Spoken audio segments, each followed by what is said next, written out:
Good morning to all. Myself Sajina, student of MTech Structural Engineering and Construction Management.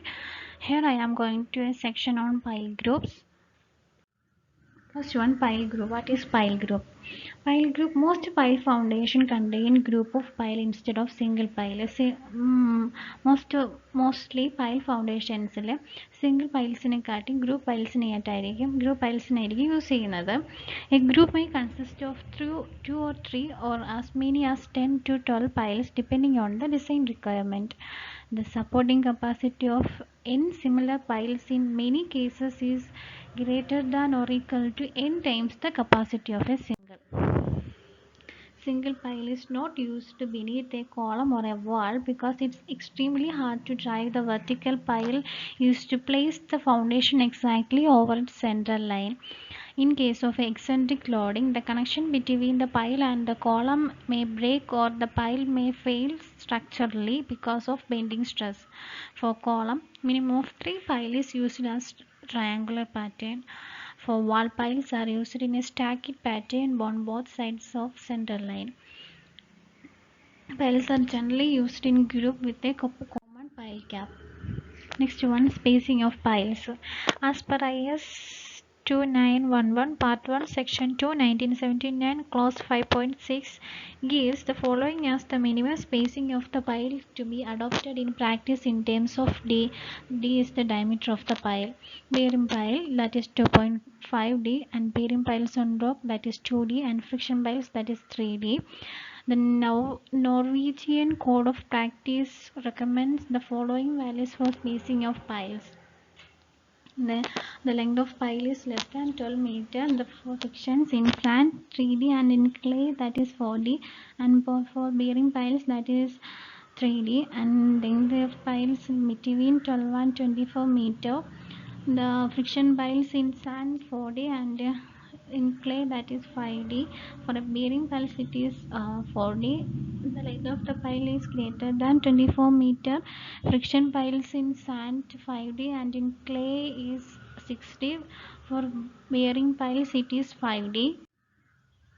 It has been observed that if the spacing between the pile is more than 2.5 times, for 2.5 times the pile diameter, the group efficiency is not reduced. The large pile to pile spacing will increase the overall cost of construction. This is the figure of pile spacing. If the pile is provided closer and the isobars overlap each other, so the shaded portion indicate the high stressed zone. Then the next figure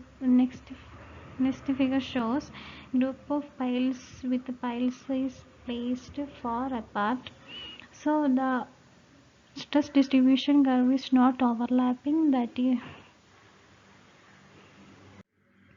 large spacing are not recommended sometimes since this would result in a large pile cap which would increase the cost of foundation. The spacing of piles depends upon the method of installing the piles and the type of soil. The piles can driven piles or cast in situ piles. When the piles are driven, there will be greater overlapping of stresses due to the displacement of the soil. The displacement of soil combines the soil in between the piles as in the case of loose sandy soils. The piles may be placed in at a closed interval. But if the piles are driven into saturated clay or silty soil, the displaced soil will not combat the soil between the piles. As a result, the soil between the piles may move upward and in this process lift the pile cap. Greater spacing between piles is required in soil of this type to avoid lifting of piles. When piles are cast in situ,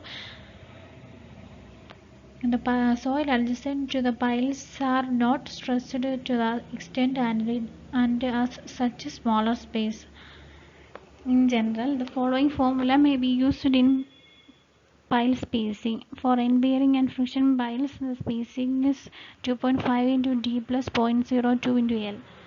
For a cohesion piles, spacing is 3.5 into D plus 0.02 into L. L is the diameter of the pile and L is the length of the pile. Next one, pile arrangement. The pile cap distribute the applied load to the individual piles, which in turn transfer the load to the bearing ground. The individual piles are spaced and connected to the pile grab or tie beams and trimmed in order to connect the pile to the structure at the cutoff level. Depending on the type of structure and eccentricity of the load, they can be arranged in different patterns. This is the figure of arrangement of piles in a pile group. Test and theory show that friction piles in rectangular or circular group give better performance than a square group. More cost saving by using a lesser number of longer piles than an increased number of shorter piles. Failure of group may occur either by failure of the individual piles or as failure of the overall block of the soil. The failure next one, behavior of pile group under loads. The failure mechanism of group of pile is very much different from that of a single pile. Block failure may occur in a pile group as in the case of spread foundation, and slip plane occurs at the perimeter of the pile. In a pile group, the piles and the soil enclosed by the group act as a single unit. The failure load of group is not equal to the failure load of a single pile multiplied by the number of piles in the group. In sand, it may be more than this, and in clay, it is likely to be lesser. This is controlled by the efficiency of the group.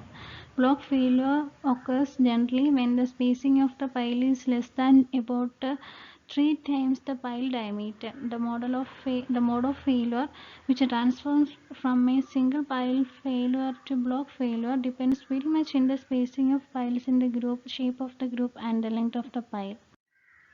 Next one, load carrying capacity. The load carrying capacity of pile group is QUG is equal to NQU into N. QUG is the load carrying capacity of pile group, and N is the number of pile, and QU is the allowable load per pile, and N is the group efficiency. Its value for bearing or friction pile at a site where the soil strength increases with the depth is found to be 1.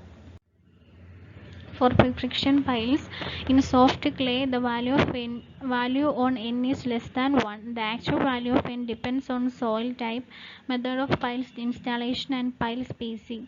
When piles are driven in loose, sandy soil, the soil is densified during driving, and N is greater than 1 in such cases. Fell's rule states that the load capacity of each pile in a group is reduced by 1 by 16 on account of the nearest pile in each diagonal or straight row. Next one is ultimate load carrying capacity. The ultimate load carrying capacity for the pile group taken as block is given by QUG is equal to CU into NC into AB plus CU AP, and where AB and AP are the area of the base and the surface area of the block. AP is equal to LB. L and B are the dimension of the pile cap. AP is the perimeter of the block times and the embedded length of the pile. The ultimate load capacity for the group is also evaluated as such, as each pile is assumed to individually carry the same load whether in group or a single pile. Next one, analysis of pile group. There are 3 methods are commonly used to analyze pile group. First one is simple static analysis. This method ignores the presence of soil and assumes pile group as an isolated structural system. It also assumes zero moment at the head of each pile. Equivalent bend analysis. This method considers the soil subgrade reaction on the equivalent freestanding length of the pile.